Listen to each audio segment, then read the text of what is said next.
আমাদের সহযোদ্ধারা পদত্যাগ করেছেন, তাদের এই পদত্যাগ আমাদের ব্যক্তিগত অনুভূতিকে আহত করে এবং আমাদের ব্যক্তিগত অনুভূতিকে প্রভাবিত করে।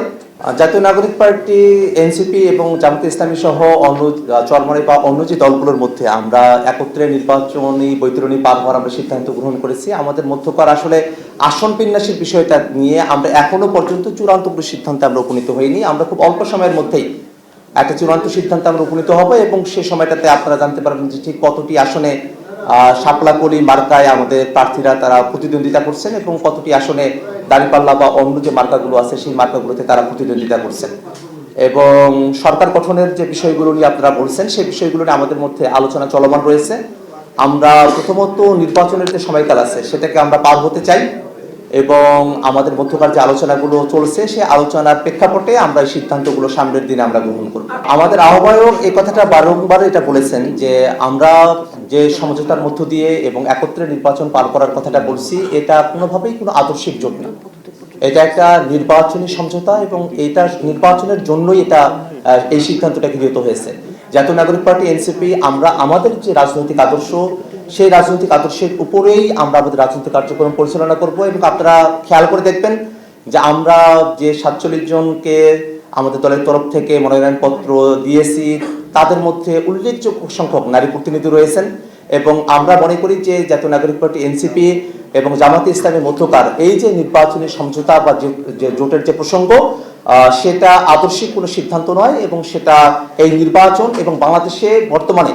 সংস্কারকে বাস্তবায়ন করা, বিচারকে বাস্তবায়ন করা, আধিপত্যবাদ মুক্ত এবং দুর্নীতিমুক্ত গণতান্ত্রিক এক বাংলাদেশের প্রত্যাশাই গৃহীত একটা সিদ্ধান্ত। অবশ্যই যারা আমাদের সহযোদ্ধারা পদত্যাগ করেছেন তাদের এই পদত্যাগ আমাদের ব্যক্তিগত অনুভূতিকে আহত করে এবং আমাদের ব্যক্তিগত অনুভূতিকে প্রভাবিত করে, কিন্তু সংগঠন যে সিদ্ধান্ত গ্রহণ করেছে একটা গণতান্ত্রিক পদ্ধতির মধ্য দিয়ে আমরা সেই সংগঠনের যে সিদ্ধান্ত সেই সিদ্ধান্তকে নিয়েই আমরা সাংগঠনিক কার্যক্রম পরিচালনা করতে চাই এবং যারা পদত্যাগ করেছেন তারা আমাদের কাছে তাদের পদত্যাগের পত্রটা জমা দিয়েছেন এবং আমরা এখনো পর্যন্ত অফিসিয়ালি সেটা গ্রহণও করি নাই। তাদের সঙ্গে আমাদের আলাপ আলোচনা চলছে এবং আমরা মনে করি যে আমরা একটা সুষ্ঠু সমাধানে আমরা পৌঁছাতে পারবো। জাতীয় নাগরিক পার্টি, এনসিপি আমরা রাজনীতিতে নারীর অংশগ্রহণ এবং তারা যাতে প্রতিনিধিত্ব হতে পারেন নির্বিঘ্নে সেই বিষয়গুলো নিয়ে আমরা ঐক্যমত্য কমিশনে আমাদের প্রস্তাবনা উত্থাপন করেছি এবং আমাদের যে জুলাই সনদ সেই জুলাই সনদের মধ্যেও কিন্তু একটা সিদ্ধান্ত চলে এসেছে। সেই সিদ্ধান্ত আসলে জুলাই সনদ গৃহীত হওয়ার পর থেকে কার্যকর হবে। এই বছর নারীর আসনের যে বিষয়টা সেটা এক ধরনের